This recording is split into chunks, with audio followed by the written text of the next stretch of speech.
Hello students, आज आपका जो चैप्टर नंबर फर्स्ट है उसके क्वेश्चन आंसर देखिए।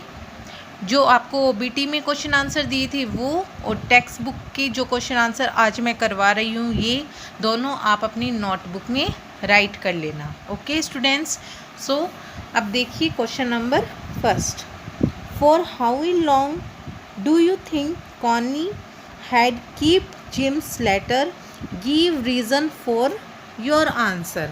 फर्स्ट क्वेश्चन में क्या पूछा है कि अपने हिसाब से बताना है आपकी थिंक क्या है कि कॉनी को ये जिम का लेटर इतने टाइम के बाद भी क्यों मिलता है और उसका कारण बताना है। Captain Jim McPherson had written the letter on December 26, 1914।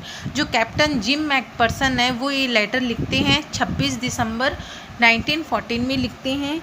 She was a young man, वो जब युवा व्यक्ति होते हैं। देन बाद में एंड सो वॉज कॉनी, और Connie as she was his wife, और जब कॉनी क्या होती है उनकी पत्नी होती है।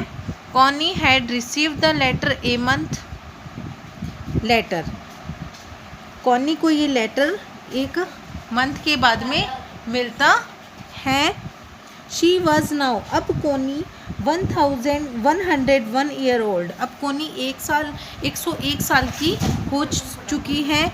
अम्यूजिंग हर एज, अब उसकी एज लगभग then to be in her 20s, और जब उसको ये लेटर मिलता है, जब वो पहले जब ये लेटर लिखा गया था जब उसकी एज लगभग 20 के बराबर थी। 20 मतलब कि 20-21 साल की थी वो। द लेटर वॉज नाउ, अब ये लेटर 70 या 75 year old and she had keeped it safe for such a long period. उसको ये लेटर 70 से 75 साल के बाद में मिलता है, पुराना हो चुका होता है ये लेटर 70 से 75 साल।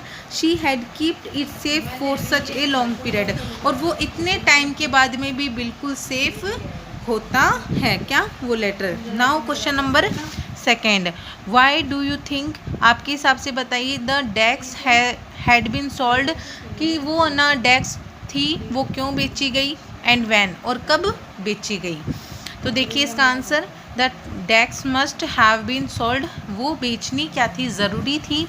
When Connie's house burn down, Connie का घर पूरा जल चुका था। The desk shot damage from the fire and the water, जो डेस्क थी वो फायर और वाटर से जल गई थी। Fireman must be have proved to put out the flames, जो फायरमैन थे वो प्रूव्ड करने के लिए क्या ले गए, उसकी फ्रेम भी ले गए। Since Connie now lived in the nursery home, और उसके बाद कॉनी कहाँ रह रही थी, अब कॉनी कहाँ रह रही थी, नर्सिंग होम में रह रही थी। She must have sold out to all unless and damage articles in her house before shifting here. Connie के अपने घर पे शिफ्ट होने से पहले ही वो घर में जो भी डैमेज आइटम था वो सारे हटाना बहुत ही ज़्यादा क्या था, ज़रूरी था। Now question number 3, why do Jim and Hans think that games and sports are good ways for resolving conflicts? Do you agree? कि वो जिम मैकपर्सन था और एक हैंस था, कौन था, ब्रिटिश की तरफ से, है ना, ब्रिटिश नहीं सॉरी जर्मन की तरफ से, जो फ्रेंच से उनकी तरफ से क्या, ये जो ब्रिटिश वाले तो आपके जिम मैकपर्सन ब्रिटिश की तरफ से थे और वो थे फ्रेंच के यानी जो फ्रांस थी जर्मन थे वो लोग, कौन, हैंस। तो ये जिम और जो हैंस होता है ये क्या होते हैं, दोनों क्या होते हैं, कप्तान होते हैं अपनी अपनी टीम के। तो उसमें दोनों ही क्या मानते हैं कि गेम्स और स्पोर्ट्स दोनों ही अच्छा तरीका है युद्ध लड़ने का। ये आपके हिसाब से दोनों ही इसमें, डू यू एग्री, क्या वो दोनों क्या थे, डू यू एग्री, क्या आप इसके लिए एग्री हो। Jim and Hans are ordinary people, Jim और हैंस क्या थे, दोनों ही साधारण व्यक्ति थे। With human values of kindness and feeling for all mans, वो दोनों ही बिल्कुल साधारण व्यक्ति थे और दोनों ही जीवन जीने का अपनी जो व्यक्तित्व था उनका मूल्य जानते थे, मतलब कि फीलिंग्स सबकी समझते थे। They had been suffering and death every day on the battlefield, कि जो युद्ध के मैदान में क्या होता है, युद्ध के मैदान के दौरान हर एक दिन क्या होती है, कोई ना कोई मौत ज़रूर होती है। नेचुरली बोथ हंटेड वार, कि दोनों ही क्या करते हैं, हेट करते हैं वार को, युद्ध को। What it did to simple man, दोनों ही क्या है, बिल्कुल साधारण व्यक्ति हैं। एक साधारण व्यक्ति के लिए ऐसा ही होना चाहिए। Thus they thought it to be much more desirable that all conflicts be, कि दोनों के लिए क्या था, यही बिल्कुल क्या था, सही था। दोनों ने सोचा कि इससे बेहतर हमारे लिए क्या नहीं हो सकता, कुछ भी नहीं हो सकता। Settle through peaceful means like games and sports, और इसी से गेम्स से और स्पोर्ट्स करके ही हम हमारे बीच में क्या कर सकते हैं, शांति बनाए रख सकते हैं। दोनों ही ये चाहते थे। This would prevent wars and human sufferings. I agree with them that was never resolved conflicts, they only inflamed them and brought nothing but death and distractions, कि मतलब कि हम क्या हैं, इससे पूर्ण रूप से सहमत है कि वास्तव में इसी से शांति बनाई जा सकती है। हम भी जानते हैं कि गेम्स वगैरह, स्पोर्ट्स वगैरह दोनों टीम एक दूसरे के साथ करेगी तो वो क्या रहेगी, शांतिपूर्वक उनका जो युद्ध है वो समाप्त हो सकता है और दोनों के बीच शांति बन सकती है। और जबकि वो युद्ध करेंगे तो केवल क्या होंगी, डेथ होगी और डिस्ट्रैक्शन होगा, दोनों में ही क्या हो जाएगी, दोनों टीम की मृत्यु हो जाएगी और बहुत ही ज़्यादा क्या हो जाएगा, नुकसान भी हो जाएगा। डू यू थिंक, आपके हिसाब से the soldiers of the two armies are like each other or different from each other? Find the evidence from the story to spot your answer. आपके हिसाब से बताना है कि दोनों आर्मी थी वो एक दूसरे के लिए कैसी थी, एक दूसरे के मतलब कि एक दूसरे को पसंद करती थी या एक दूसरे से अलग अलग व्यवहार करती थी। अपना रीज़न इस स्टोरी के स्पॉट में ही आपको क्या देना है, इसका आंसर देना है। देखिए आंसर क्या लिख सकते हैं हम इसका, the soldiers of both armies are very much alike. दोनों आर्मी के जो सोल्जर्स थे वो एक दूसरे को बहुत ज़्यादा पसंद करते थे। सिंपल ऑर्डिनरी मैन, और वो दोनों ही क्या थे, साधारण और दयालु थे। Who did been the trust in to war against their will in the call of nation duty, कि दोनों ही अपने अपने नेशन की ड्यूटी भी निभा रहे थे और युद्ध के साथ साथ शांति भी बनाए हुए थे। द स्टोरी बनाए हुए थे, both wanted peace and two army swift date killed thousand every day. तो आप जानते हो कि दोनों ही आर्मी क्या चाहती थी, शांति चाहती थी एक दूसरे के अंदर, बल्कि वो शांति नहीं रखते तो क्या हो जाता, रोज़ ही हज़ारों व्यक्ति मारे जाते। The story main theme is this itself, यही स्टोरी की क्या थी, मेन थीम थी कि उन दोनों के बीच में क्या हो जाए, शांति हो जाए। दोनों देश के बीच में, जर्मन और फ्रेंच के बीच में, दोनों के बीच में, ब्रिटिश के बीच में क्या हो जाए, शांति हो जाए और दोनों क्या रह सके, एकदम से शांतिपूर्वक अपने घर पे वापस जा सके। यही क्या थी, इस चैप्टर की थीम थी।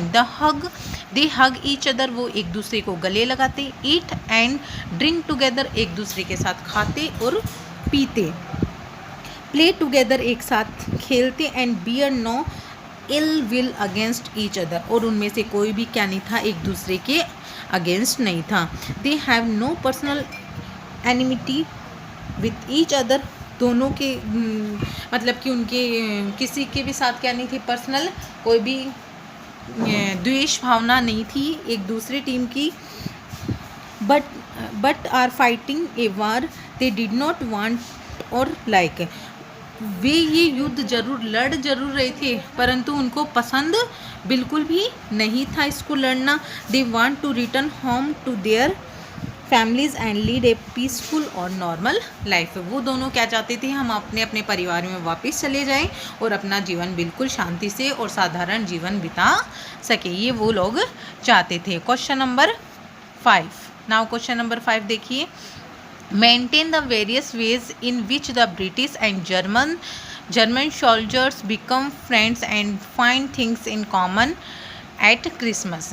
कि मेंटेन द वेरिएबल वेज, किन किन तरीक़ों से हम बता सकते हैं कि जो ब्रिटिश और जर्मन सोल्जर्स थे वो फ्रेंड बन गए थे, and find things in common eight Christmas, और क्या कौन कौन सी वो चीज़ें थी जो क्रिसमस पे उनके लिए भी कॉमन थी और फ्रेंच के लिए भी कॉमन थी और जर्मन के लिए भी, ब्रिटिश और जर्मन दोनों के लिए कॉमन थी। वो चीज़ें हमें इसमें बतानी है। देखो साथ में मिलके पार्टी वगैरह करते हैं, गेम्स वगैरह खेलते हैं, केक खाते हैं और बहुत सारी और भी वो कई चीज़ें लेके आते हैं एक दूसरे को खिलाने के लिए, और वो सॉन्ग्स वगैरह भी गाते हैं। The British and German soldiers found many things in common, दोनों में बहुत सारी चीज़ें हमने कॉमन देखी हैं। They had the same anthems for Christmas, दोनों के ही मन में बहुत ही ज़्यादा था क्रिसमस के प्रति। एंथोसियम मतलब कि होता है उत्साह, दोनों टीम के अंदर ही बहुत ज़्यादा क्रिसमस के प्रति क्या था, उत्साह था। संग प्रॉल्स, दोनों गा रहे थी। शेयर देयर ड्रिंक्स, दोनों जो खाने पीने की चीज़ें हैं वो बांट रहे थे। And food and played football, और वो फुटबॉल भी खेल रहे थे। ए game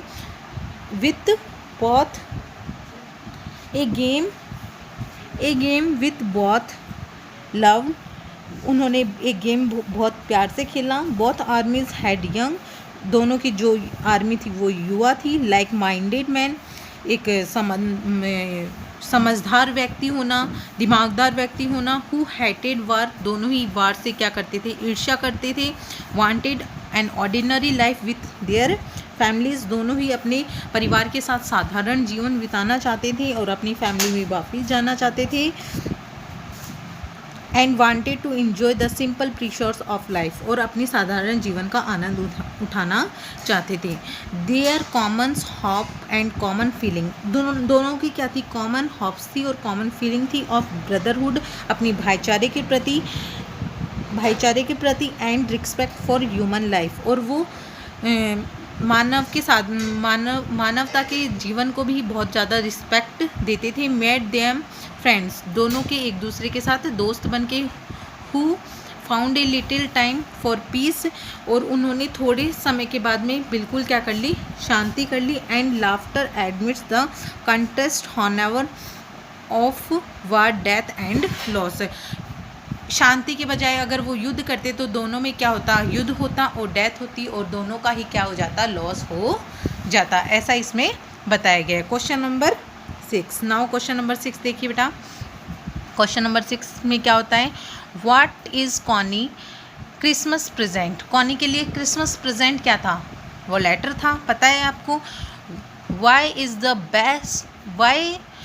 is it the best Christmas present in the world, क्यों उसको सबसे बढ़िया क्रिसमस प्रेजेंट बताया गया। हम तो जानते हैं कि कॉनी को वो अपने हस्बैंड से बहुत ज़्यादा प्यार करती थी, और उसका लेटर उसको उस दिन मिला, तो वो वो कॉनी के लिए बहुत ही अच्छा क्रिसमस गिफ्ट होता है ना। तो देखिए इसे कैसे लिखते हैं, इसका आंसर जानते हैं। Connie Christmas present was the letter from Jim that the author had recovered from the old ex and brought to her, Connie का जो लेटर था वो ऑथर को मिलता है, और ऑथर उस पुरानी टेबल में से, ओल्ड डेस्क में से वो लेटर मिलता है, और वो लेटर उसके पास लेके जाते हैं। In her confuse state of mind, उनके माइंड में बहुत ज़्यादा कन्फ्यूज़न रहता है। She however thought the author to be her long awaited husband Jim, और वो क्या रहती है, बहुत ही ज़्यादा कंफ्यूज रहते हैं, उनके दिमाग में बहुत ही ज़्यादा कन्फ्यूज़न रहता है कॉनी के दिमाग में। और वो जब वो ऑथर उनके पास लेटर लेके जाता है तो वो ऑथर को ही अपना हस्बैंड मान लेती हैं, जिम मान लेती है। Since she had waited for his return for so long, जिनका वो लंबे समय से इंतज़ार कर रही थी। His presence beside her mind it the best Christmas gift gift ever, और वही उसके लिए क्या हो जाता है, बहुत अच्छा क्रिसमस के ऊपर गिफ्ट हो जाता है। For she had wanted nothing more, और उसे कुछ नहीं चाहिए होता है। And so desperately than her husband to be by her side safe and alive, और वो कभी नहीं चाहती कि उसके जो हस्बैंड है वो उनसे दूर हो, उनके पास रहे और सेफ रहे, और ए लिव हमेशा जीवित रहे, क्योंकि कौनी अपने हस्बैंड से क्या करती थी, बहुत ही ज़्यादा प्यार करती थी। एंड लास्ट क्वेश्चन आपका, question number 7, do you think, आपके हिसाब से the title of the story is suitable for it, can you think of any other titles. हमसे पूछा है कि ये जो टाइटल इसको दिया हुआ है, ये जो क्या टाइटल था इस चैप्टर का, कि ये वर्ल्ड का सबसे बेस्ट क्रिसमस गिफ्ट कैसे हो जाता है, कौन के लिए ये टाइटल था, the best gift for Christmas, है ना, कि क्रिसमस के लिए सबसे बढ़िया गिफ्ट, ये इसका टाइटल दिया हुआ था इस स्टोरी को। ठीक है, तो हमसे पूछा गया कि आपके हिसाब से और भी इसका कोई और टाइटल हो सकता था इस स्टोरी का। The story title is quit appropriate for its reflects the story main theme. जो इस टाइटल है उसके हिसाब से इस स्टोरी की जो मेन थीम है, ए लेटर रिटर्न वंस, कि एक बार एक लेटर लिखा जाता है आफ्टर क्रिसमस इन 1914, एक लेटर लिखा जाता है, एक बार एक लेटर लिखा जाता है क्रिसमस डे पर 1914 में, बाय हस्बैंड, एक हस्बैंड के द्वारा, who writes about the unusual Christmas on the battle field.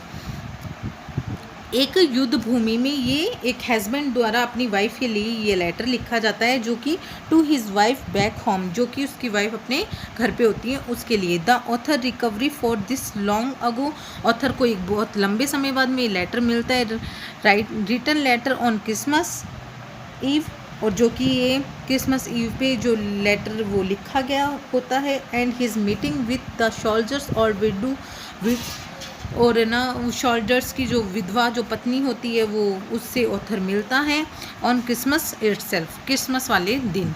The grief and unending pretend of the widow as she wait for the husband all this year, it change to joy and relief.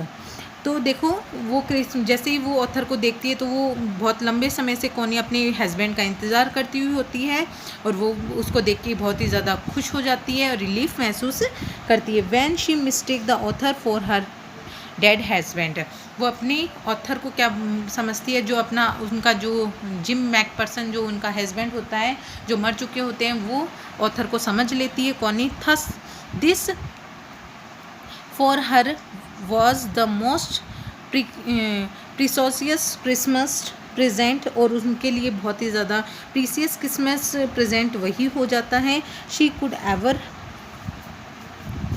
have had, और वो letter उसके लिए she could ever have had, और वो उसके लिए बहुत ही ज़्यादा क्या होता है, बहुत ही अच्छा गिफ्ट बन चुका होता है, जिसे उसने प्राप्त कर लिया है, जो उसके पास आ गया है। Some alternative title of the story can be, हम इस स्टोरी को और भी अल्टरनेटिव क्या दे सकते हैं, टाइटल दे सकते हैं, और भी यहाँ पे टाइटल हो सकते थे। कौन कौन से हो सकते हैं, द लॉस्ट लेटर,